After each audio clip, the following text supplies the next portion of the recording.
అదేవిధంగా ఈరోజు ఈ యొక్క ప్రెస్ మీట్ను ఏర్పాటు చేసి మమ్మల్ని ఆహ్వానించినటువంటి మా సోదరుడు జూపల్లి గారికి, నా తోటి మంత్రి సోదరుమణి సీతక్క గారికి, మరియు డైరెక్టర్ టూరిజం గారికి, మరియు హరికృష్ణ గారికి, వేదిక మీద ఉన్నటువంటి ఆర్గనైజేషన్ నుంచి వచ్చినటువంటి వాళ్ళకి, మీ అందరికీ కూడా హృదయపూర్వక నమస్కారం.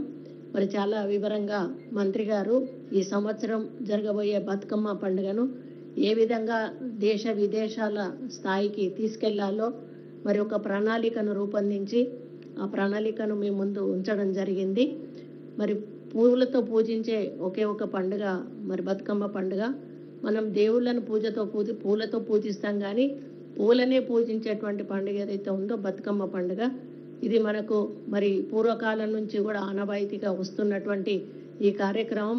మరి గతంలో విదేశాల్లో కొంత వాళ్ళు ఇట్లాంటి పండుగలు మానుకున్నా కూడా ఇప్పుడు మనకంటే ఎక్కువగా విదేశాల్లోనే ఈ పండుగలను చాలా పద్ధతిగా జరుపుకుంటున్నారని చెప్పడంలో అతిశయోక్తి లేదు.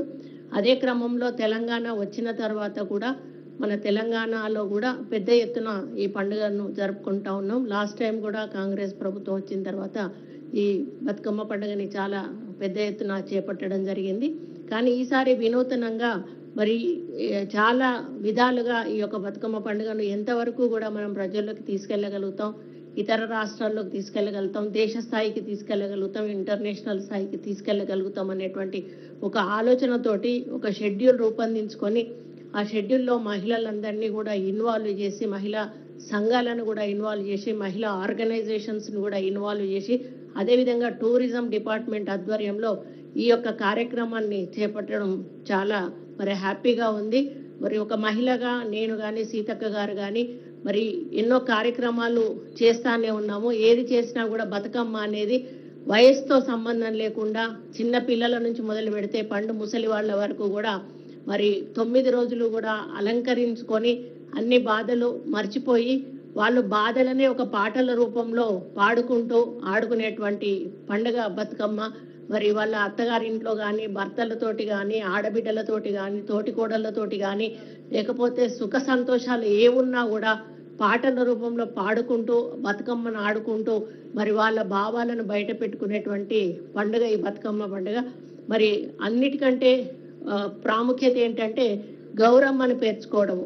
గౌరమ్మను పేర్చుకొని ఆ గౌరమ్మ ద్వారా మరి ఒకరొకరు పసుపు కుంకుమలు పంచుకొని మనం కలకాలం ముత్తైదువులా ఉండాలి, మన భర్తలు చల్లగా ఉండాలి, మన కుటుంబం చల్లగా ఉండాలి, అదేవిధంగా రాష్ట్రం చల్లగా ఉండాలి అని చెప్పి మరి పూజించుకునేటువంటి ఈ పండుగకు చాలా ప్రాధాన్యత ఉంది.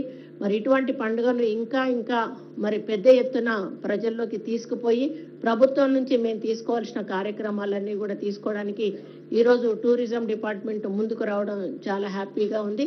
మరి వారు ఒక్కొక్క జిల్లాకు కొంత అమౌంట్ కేటాయించినట్టయితే మరి మా జిల్లాలోనే మొట్టమొదటి రోజు కార్యక్రమం పెట్టి ఆ బాధ్యత నాకు అప్పచెప్పినందుకు ముందుగా వారికి ధన్యవాదాలు తెలియజేస్తూ, తప్పకుండా వరంగల్లో పెద్ద ఎత్తున సీతక్క నేను ఇద్దరం కూడా మరి అక్కడ దాన్ని సక్సెస్ చేసి మరి అందరికీ కూడా ఒక ఆదర్శంగా నిలుస్తామని కూడా తెలియజేసుకుంటూ, మరి బతుకమ్మ పండుగను ప్రతి ఒక్క మహిళ కూడా జరుపుకోవాలి. అదేవిధంగా మీకు ప్రభుత్వం ఈసారి అన్ని సౌకర్యాలు కల్పిస్తుంది.